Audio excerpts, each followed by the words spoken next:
ನಮಸ್ಕಾರ ಎಲ್ರಿಗೂ. Day 3 of me transforming my physique from this to this naturally. ಬೆಳಿಗ್ಗೆ 6 ಗಂಟೆಗೆ ಎದ್ದು 10 ನಿಮಿಷ ಮೆಡಿಟೇಷನ್ ಮಾಡಿ ಆಮೇಲೆ ನಮ್ಮ ಬಾಡಿನ ಸ್ವಲ್ಪ ಸ್ಟ್ರೆಚ್ ಮಾಡಿದೆ.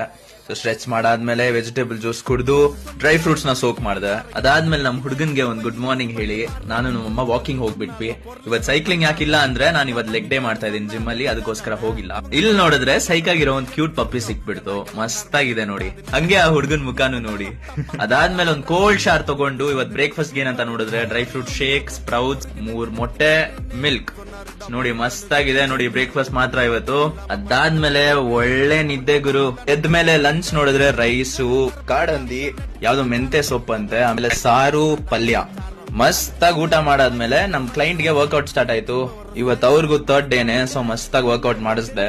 ಹೆವಿಯಾಗಿ ವರ್ಕೌಟ್ ಮಾಡಾದ್ಮೇಲೆ ನಮ್ಮಮ್ಮ ನನ್ಗೋಸ್ಕರ ಆರೆಂಜ್ ಮತ್ತೆ ಗ್ವಾವಾ ಕಟ್ ಮಾಡಿ ತಿನ್ನಪ್ಪ ಅಂತ ಕೊಟ್ರು. ಆಮೇಲೆ ಒಂದ್ ಬನಾನಾ ತಿಂದ್ಬಿಟ್ಟು ಜಿಮ್ಗೆ ಹೊರಟೆ. ಜಿಮ್ ಅಲ್ಲಿ ನೋಡಿದ್ರೆ ಇವತ್ ಲೆಗ್ ವರ್ಕೌಟ್ ಸೈಕ್ ಆಗಿ ಮಾಡಿದೆ. ಹೆವಿ ಸೆಷನ್ ಇವತ್ ಮಾತ್ರ. ಆಮೇಲೆ ಮನೆಗೆ ಹೋದೆ, ಸ್ನಾನ ಮಾಡಾದ್ಮೇಲೆ ಮಸ್ತ್ ಆಗಿರೋ ಡಿನ್ನರ್ ಇವತ್ತು. ರೈಸ್, ಸಾರು, 2 ಮೊಟ್ಟೆ, ಕಾಡಂದಿ, ಪಲ್ಯ ನೋಡಿ. ಇದೇ ನನ್ನ ಊಟ ಮಾಡಾದ್ಮೇಲೆ 1 ಗ್ಲಾಸ್ ಹಾಲು, ಆಮೇಲೆ 100% ಡಾರ್ಕ್ ಚಾಕ್ಲೇಟ್ ತಿಂದು ಹೋಗಿ ಬ್ರಷ್ ಮಾಡಿ ಮಸ್ತ್ ಆಗಿ ದಬಾಕೊಂಡೆ ಗುರು.